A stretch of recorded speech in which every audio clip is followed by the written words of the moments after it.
Olá, bom dia.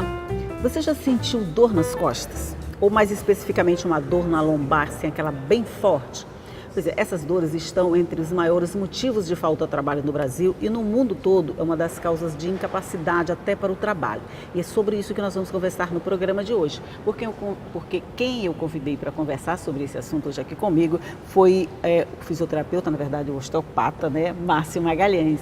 Bom dia, doutor Márcio. Bom dia, Elda. Seja muito bem-vindo ao nosso programa mais uma vez. Mais uma vez, uma honra estar aqui novamente com vocês e poder compartilhar mais um pouquinho de conhecimento com o nosso público, né? Sobre esse assunto que parece que é assim, todo mundo sente dor nas costas, todo mundo sentiu ou vai sentir dor nas costas, dor na lombar? Segundo alguns dados, né, boa parte da população, quem não sentiu, provavelmente um dia pode vir a sentir dores, né, nas costas. Eu, infelizmente, estou no grupo que já sentiu, viu? Já, né? Eu não estou mais aguardando sentir, não, né? Quando a gente fala dor nas costas, dor na lombar, a gente está falando a mesma coisa? Não necessariamente. A dor lombar, né, ela está mais específica na região lombar, né? Como o próprio nome diz, né? Dor lombar ou lombalgia. Né? A dor nas costas, ela já tem uma dimensão mais ampla, né? Que pode ser na região torácica, né? Que normalmente é onde o pessoal comenta muito sobre essas dores nas costas. Pois é, isso que eu queria perguntar. O que é mais comum? É a dor mais específica na lombar ou ela pode aparecer em qualquer ponto das costas e é mais frequente? Olha, dores na coluna de uma forma geral é muito frequente. É um dos principais motivos de consulta no consultório, nos ambulatórios, nos hospitais. Porém, uma das maiores incidências, né, procuras são relacionadas a dores, né, na região lombar. Né? Mais especificamente as lombalgias. Essa parte final aqui. Exatamente, costas, né? Essa região mais baixa da coluna que são o que eu vejo que é uma das regiões que normalmente as pessoas se queixam muito de dores. Tem causas específicas, doutor? Pode ter causas específicas, mas 80%, mais de 80% na verdade das dores lombares elas têm causa inespecífica, por incrível que pareça, não tem uma causa específica para justificar aquele sintoma, aquela dor. Então é por isso que é importante também que as pessoas, por saber que boa parte dessas dores lombares são inespecíficas, elas e quando tem esse tipo de diagnóstico é legal que elas fiquem tranquilas com relação a isso, porque quando tem um diagnóstico de dor lombar não específica, automaticamente já estamos descartando também algumas possibilidades, como tumores, certas fraturas, tuberculose ósseas, alguns problemas mais sérios que podem caracterizar como nós comentamos, como nós falamos, que são as red flags, né, que são algumas sinais de alertas, né, de emergência. Então, quando eles têm essa dor lombar não específica, a gente já está descartando essas possíveis possibilidades. Olha como tudo tem um lado bom, até a dor nas costas, né? Porque quando você sente assim, você já sabe que não é uma coisa tão mais grave. Não é que a dor seja uma coisa boa ou que é bom de se sentir. Não, mas a gente está descartando outras possibilidades mais graves, como tumores, como câncer, essa coisa toda, né? Isso. Porque, como a gente já comentou até na entrevista anterior, a dor é um sinal, né? Um sintoma. É um sintoma. Né? É um sinal de alerta, né? Tem uma função biológica de nos comunicar para algo, nos alertar para algo que não está funcionando corretamente no nosso corpo, né? Um sinal de defesa, um sinal de alerta.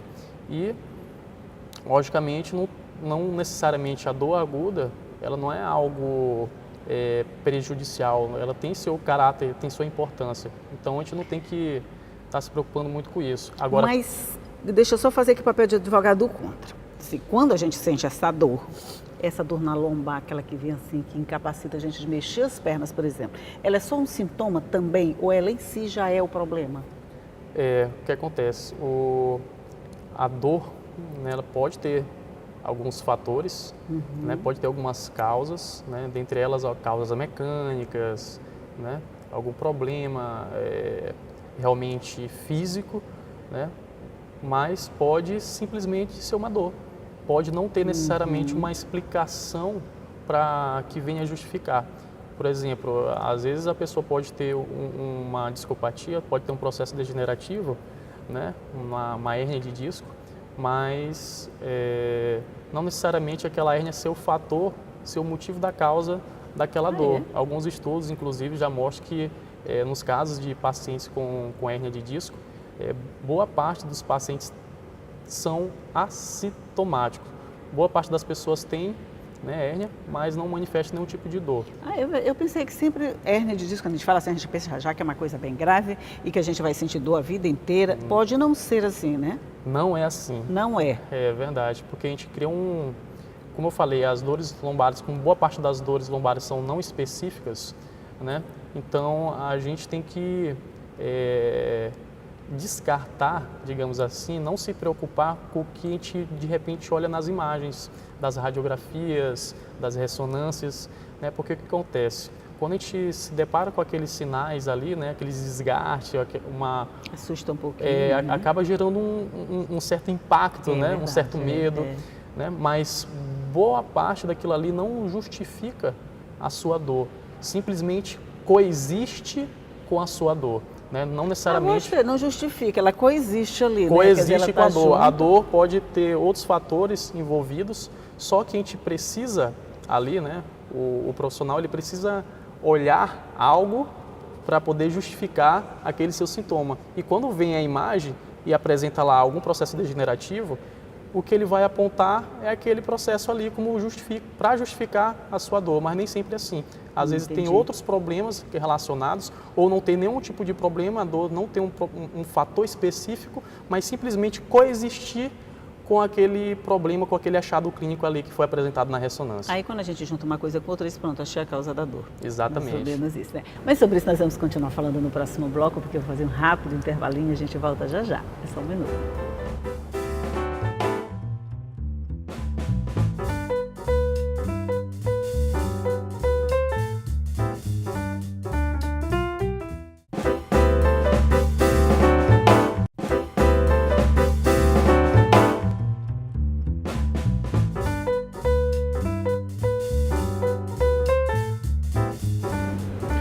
De volta aqui conversando sobre dores nas costas, dores lombares, ou da Borges.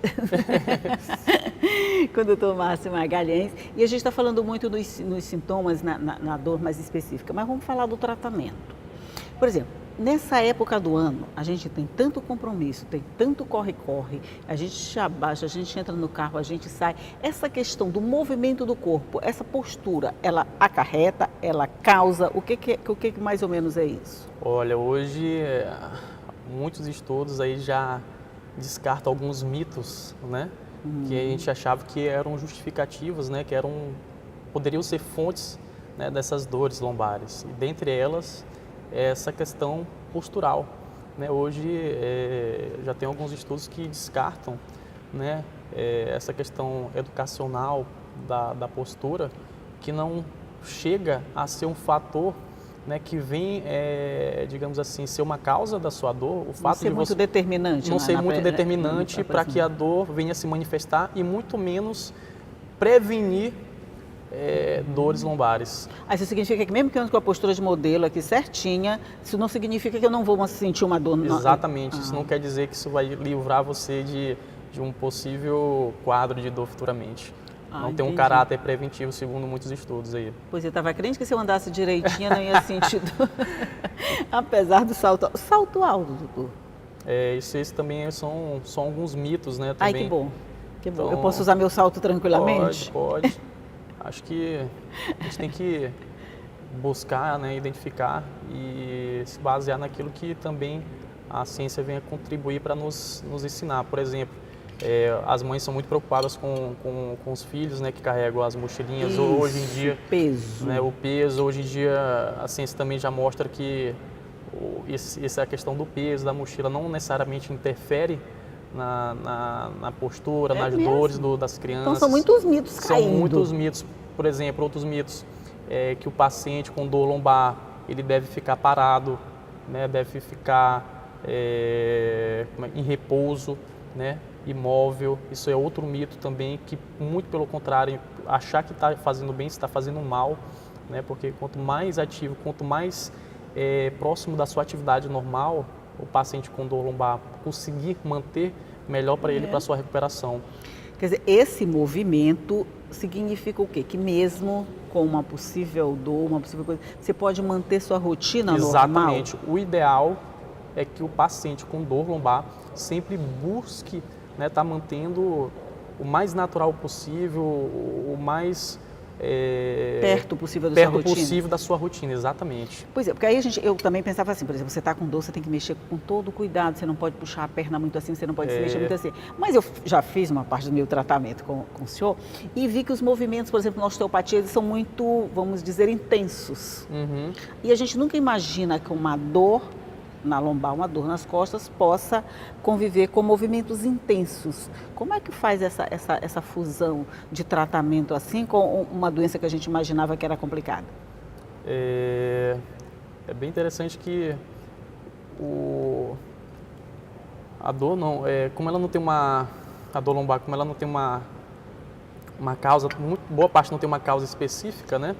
A gente concilia com o tratamento, porque o tratamento ideal é sempre trabalhar o movimento em si, sempre devolver a mobilidade. Como a gente já comentou, o melhor tratamento que existe para dores, com relação principalmente se tratando de dores da coluna, é o movimento, né, o exercício. Então esse, sem sombra de dúvida, é um dos princípios, né, um dos melhores alternativas para a recuperação desse tipo de paciente. E já se tratando da osteopatia, né, apesar de parecer, né, algumas técnicas parecerem ser um pouco agressivas, né, como as técnicas de Thrush. São intensas. São intensas, né, mas são técnicas que normalmente não causam dor, né, respeitam o limiar de dor, a gente respeita o limiar de dor do paciente, respeita a biomecânica da coluna, né, e a terapia manual em si é um dos tratamentos, né, que ajudam, né, a diminuir, né, essa sintomatologia, melhorar essa mobilidade do paciente, passar mais segurança para ele, e mostra aí, muitos estudos aí mostram essa recuperação, principalmente em fase mais aguda, com efeito mais a curto e médio prazo, tem uma excelente evidência, mas logicamente que o paciente sempre tem que buscar seguindo outros caminhos também para continuar se recuperando. Pois é um tratamento, vamos dizer assim, contínuo. Eu vou ficar curada da minha dor, por exemplo, eu tenho uma dor, eu começo um tratamento, seja lá que tratamento for, com osteopatia, com alongamento, com qualquer coisa. Eu começo esse tratamento, eu vou ficar curada, não vou mais sentir, ou eu vou estar sempre em tratamento a partir daí? É isso aí o que acontece. A cronificação, né? O fato da dor permanecer crônica não necessariamente está relacionada só com a questão física, né? Com a questão local, com a questão mecânica ali do paciente, estrutural do paciente. Hoje, os estudos já mostram que o que leva muitas das vezes o paciente permanecer com a dor, né? Ou seja, com que ela permaneça crônica, são os fatores comportamentais, né? A questão comportamental do paciente perante a dor. Então é muito importante também que, além da gente buscar tratar toda essa parte estrutural, que de repente possa estar gerando uma informação, pode estar gerando uma aferência, né? É importante também a gente trabalhar com essa questão comportamental do paciente, com os pensamentos dele, com as crenças deles, porque isso vai interferir diretamente na modulação da dor, que a modulação da dor acontece a nível, né, do cérebro. Isso significa o quê? Que a minha cabeça, a minha mente, de alguma forma, ela vai interferir no tratamento, qualquer um desses tratamentos que eu fizer? Sim, sim. Porque não adianta, por exemplo, se você tem uma crença de que você não vai melhorar, de que seu problema é um problema sério, que não tem saída, que você tem a perspectiva de que sempre vai viver com dor, se você permanecer com esses pensamentos... Aí, né? Não tem médico que dê jeito. Exatamente, você acaba gerando algumas alterações a nível cortical, né, que vai interferir nessa modulação, como eu expliquei, fazendo com que a dor, fazendo com que exista um processo que é chamado de sensibilização central, né, e essa dor, mesmo não tendo uma aferência, né, mesmo não tendo um sinal indo a nível cortical, a pessoa permanece sentindo como se estivesse recebendo essas informações. Pois é, isso é muito complicado. Nós vamos de novo fazer uma pausazinha, mas no próximo bloco a gente volta para continuar falando sobre isso. É só um minuto.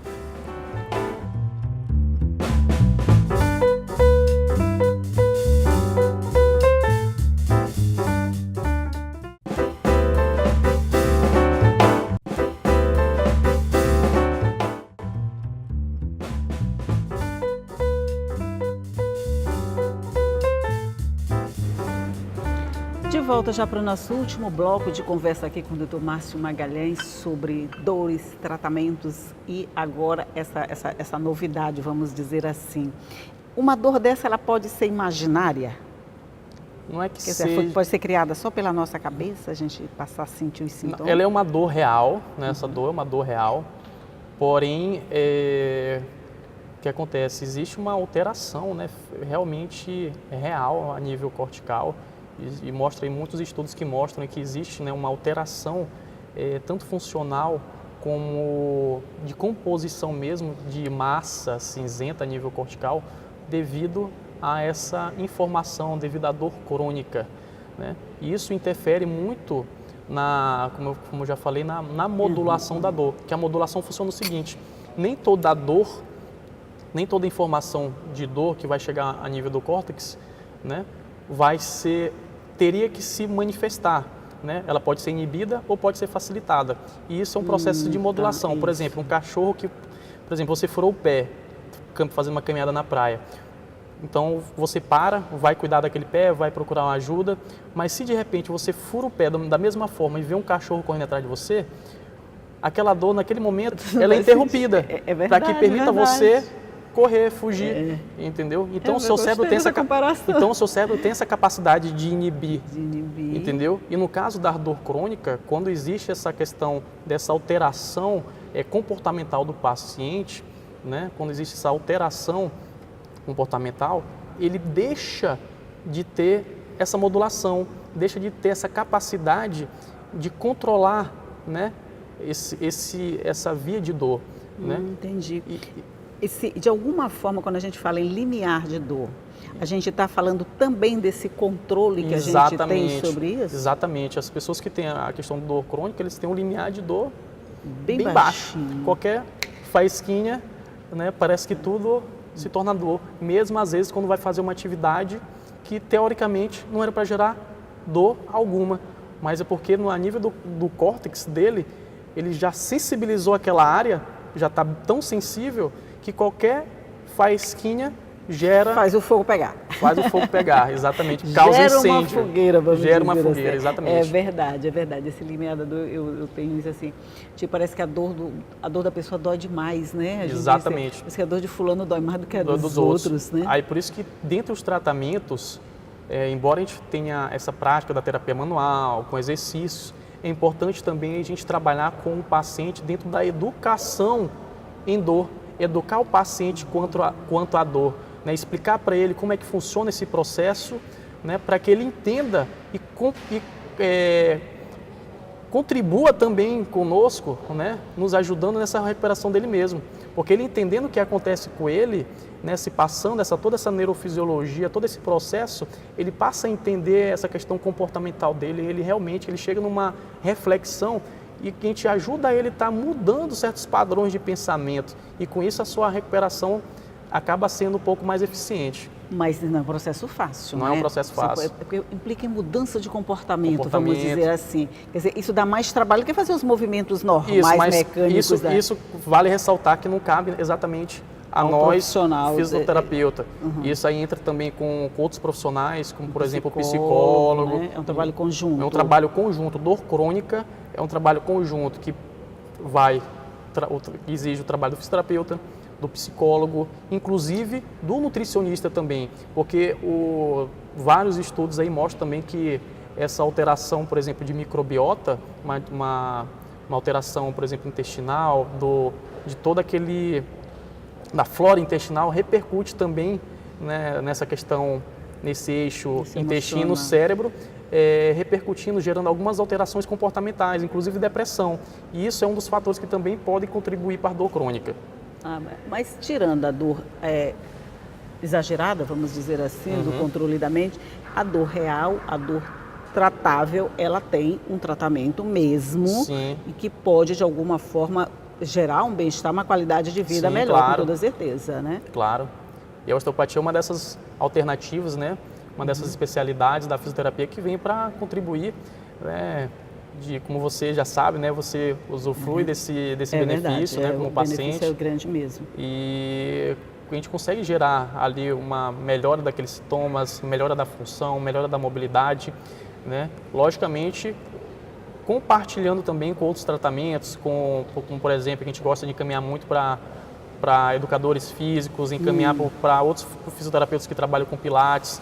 Então, fazendo com que o paciente ele tenha um suporte, né, cada vez maior e consiga, né, ter resultados melhores, né? Às vezes a gente sozinho, a gente não consegue atingir um resultado tão bom. Uma coisa que me chamou a atenção no último tratamento foi com relação a, por exemplo, a causas assim que a gente imagina que não tem nada a ver com a dor. A insônia, eu relatei insônia, Sim. e você, de alguma forma, você interligou com a possível dor de cabeça que eu estava sentindo. Esses fatores também que a gente, às vezes, pensa que não tem nada a ver e eles acabam influenciando. Exatamente. Tem muitos pacientes quando chegam, né, com dor, né, independente do problema específico, da queixa específica, a gente acaba identificando um problema que nem ele sabia. Né? Por exemplo, é constante a gente pegar um paciente com dor lombar dentro da abordagem osteopática, né? E a gente verificar que o paciente ali tem uma constipação, né? Tem alguma alteração a nível da esfera ginecológica, né? Que a gente, na avaliação, na palpação, nos testes, a gente consegue identificar e às vezes o paciente, às vezes até sabia, mas não lembrava, né? Ou então a gente nem levava em conta. Nem levava em conta, nem discutia a possibilidade daquilo poder estar relacionado àquela queixa dele da dor lombar. Verdade. E a gente consegue fazer esse link, né, e explicar para o paciente como é que isso funciona também, que é interessante para que ele entenda todo o processo. Assim, a princípio, quando a gente pensou nessa entrevista, pensei, esse período de correria, de final de ano, de estresse, de muita coisa para fazer, pode gerar esse quadro de dor. Mas não necessariamente, o senhor está me dizendo, isso, né? Mas uma questão comportamental e de postura, às vezes não tem nada a ver com isso, que a gente vai sentir mais tarde. Isso. Com relação à postura, acredito que todo mundo pode ficar tranquilo, né? A melhor postura, agora eu vou ficar assim. É como dizem, né? É uma frase muito dita nesse meio, né? A melhor postura é a próxima. Então, quanto mais a pessoa estiver mudando de posicionamento, mais ativa, mais se movimentando, melhor. Atividade física é mesmo fundamental? Essencial. A atividade física é um santo remédio, né, para a coluna, para quase tudo. Uma boa atividade física e uma boa alimentação, eu acredito que é a base de tudo. É a base para a saúde, né, independente do problema.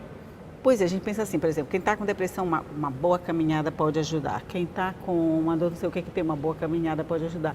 A gente pensando bem, se a gente caminhar, se a gente correr, se a gente fizer uma atividade física, a gente já está evitando uma opção de coisas. Sim, com certeza, sem sombra de dúvida.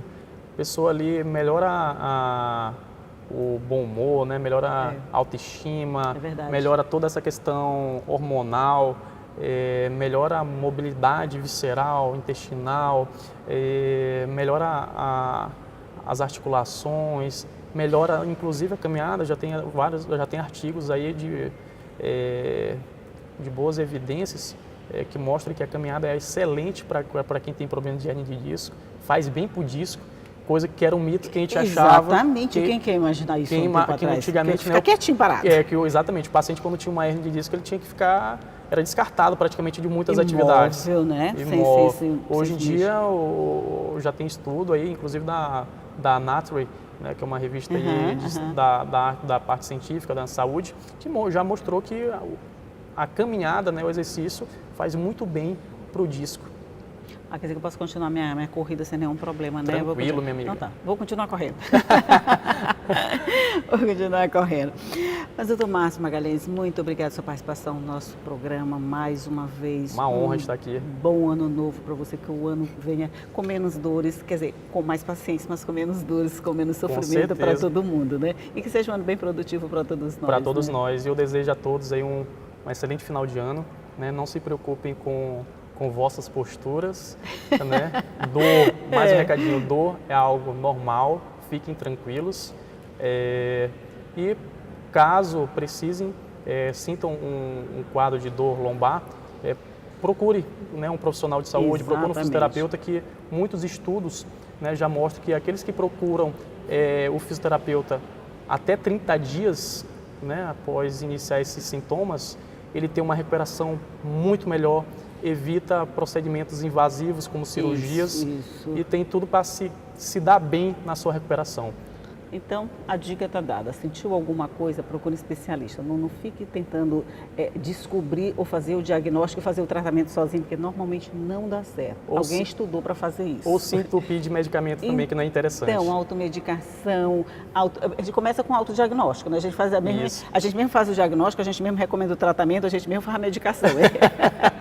É mais ou menos isso. Resultado, não vai dar certo nada quando a gente procura um especialista, porque já está bem pior. Então, faz logo no comecinho, dá resultado e fica bem melhor. Então, mais uma vez, muito obrigado. Um bom dia para você e um bom ano novo, cheio de muitas realizações. Você também, minha amiga. Muito, muito bom para todos nós. Todos nós. Gratidão. E você já sabe, toda essa conversa fica à sua disposição no nosso site, é só você acessar a hora que você quiser, vai ter todas essas dicas que a gente passou aqui de comportamento, de controle da mente, de tudo para deixar você sem dor. Dor é bom quando ela indica alguma coisa, quando não, é melhor não sentir. E você pode também me seguir nas nossas redes sociais. Claro, você já sabe todas quais são, até na nossa página no rádio, está tudo à sua disposição, tudo lá bonitinho para você acessar e ter todas as informações. Mas todos os dias, é claro, eu vou estar aqui às 8h30 da manhã esperando você com todas as informações possíveis para tornar o seu dia bem melhor. Tchau!